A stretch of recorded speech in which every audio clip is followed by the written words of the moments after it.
Hey guys, it's me, Dr. B, or you can call me Vanessa. Long time no see, and as you can see, I am in a different location.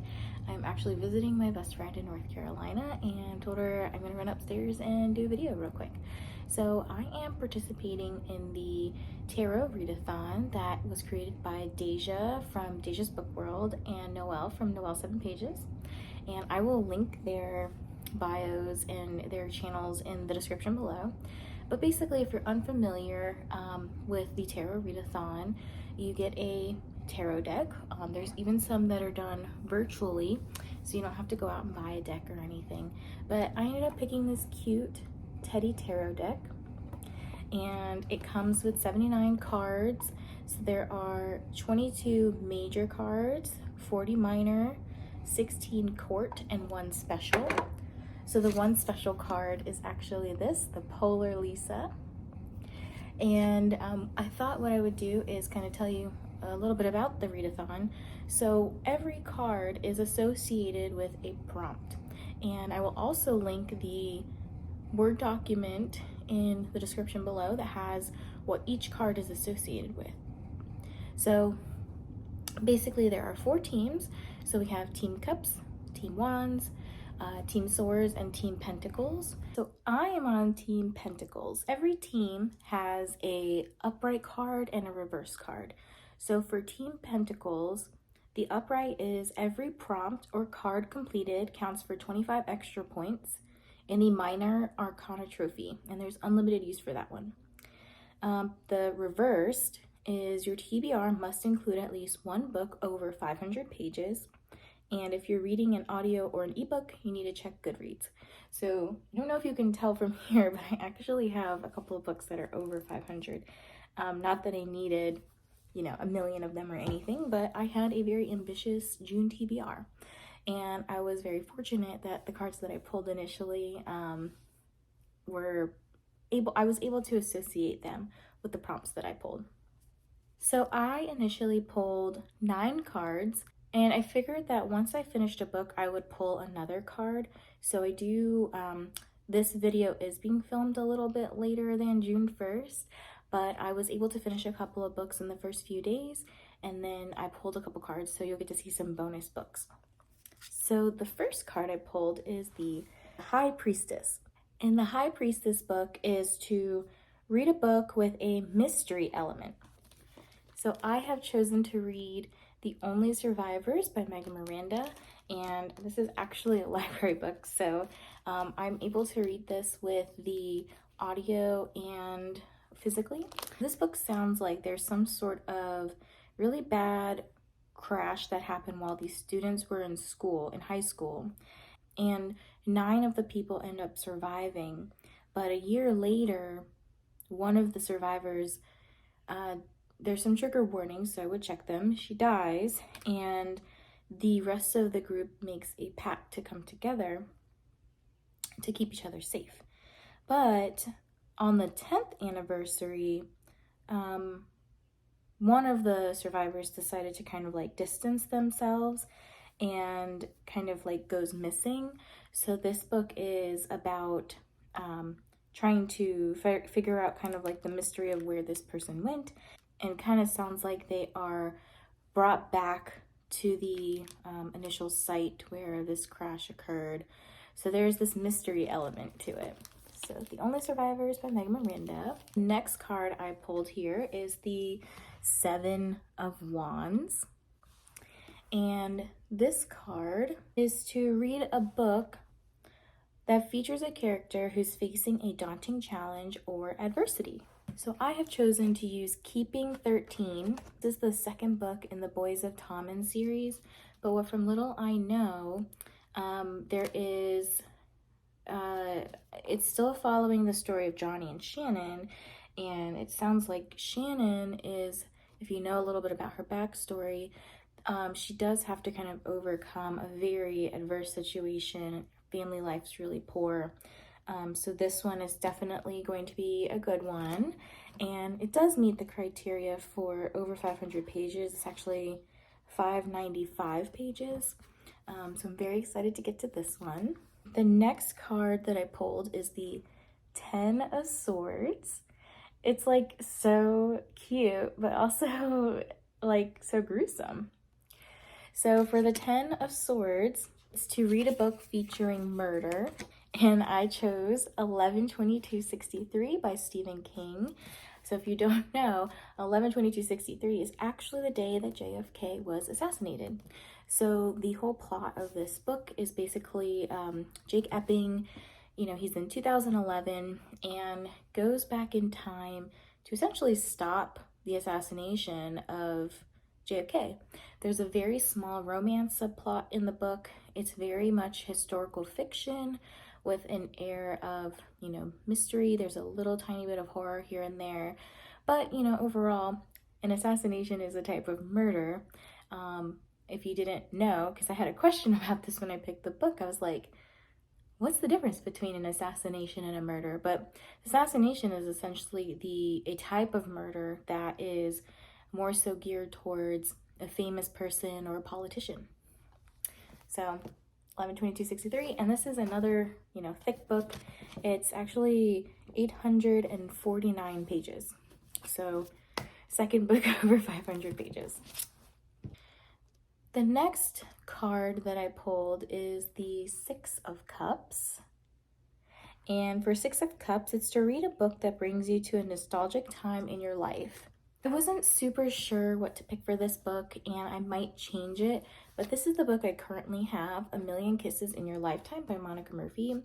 And it's essentially a romance that is between these two high schoolers, and I don't know too much about it, but I think that it is going to bring me back to some nostalgia about being in love and young teenage love. There's all these heightened emotions. Romance is very heavy and, raging hormones and stuff like that. So I thought this would be a cute book to kind of read for this prompt, and it is 533 pages.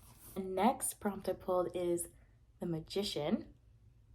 For this book, it is to read a story with magical elements.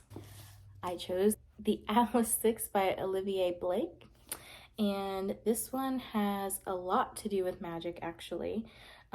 It's, I think, a dark academia, but it literally features magicians. So I was like, what more of a perfect book? And I've been really wanting to read this book, and actually I really do want to pick up the sequel, Atlas Paradox. This one's not quite 500 pages, it's just above 400 pages. But it is something I'm really looking forward to getting to. I guess I have a copy that has like art in it and stuff, so that's pretty exciting. I'll show you another page.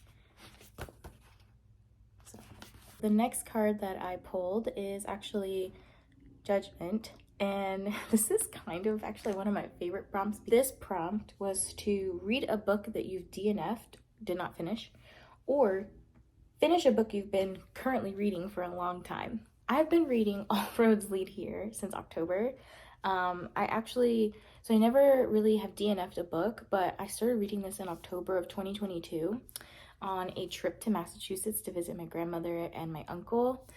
And I maybe got 40% of the way through and just put the book down, got super intrigued by other books, and never came back to it. If you don't know anything about All Roads Lead Here or Mariana Zapata, this is a slow burn. So the first, 40% or so was actually just very boring and just detailing the day-to-day life of Aurora, the main female character.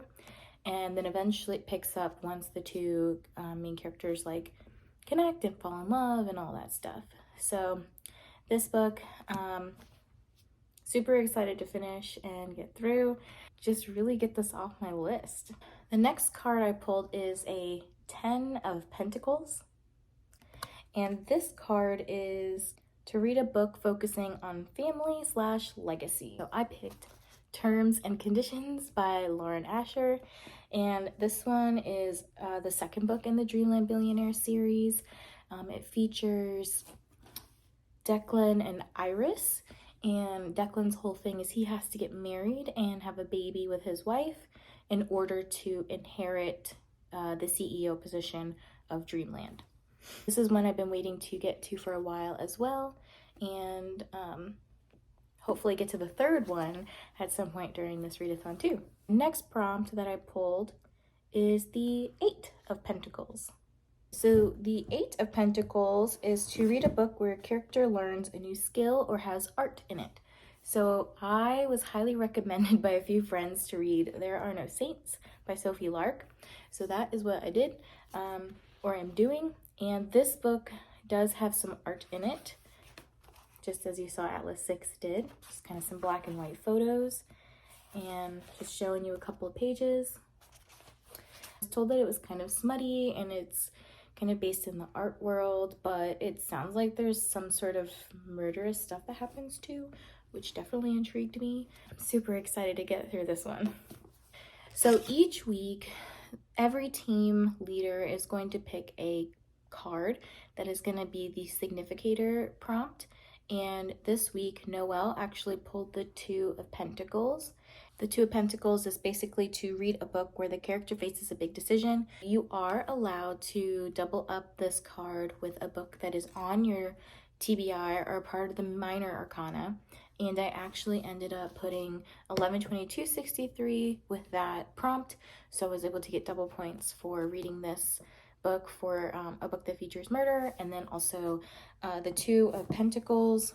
And so obviously there is several huge decisions in 11/22/63 about like going back in time and about stopping certain events from happening and about falling in love and really altering the natural progression of time.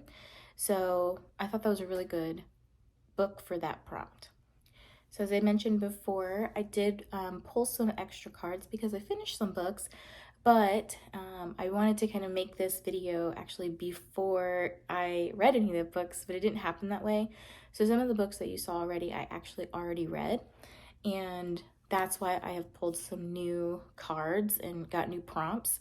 But you'll see my wrap up at the end of the month or the beginning of next month, because I don't want to spoil anything. So bonus card is the Five of Cups, and this poor teddy bear looks so sad.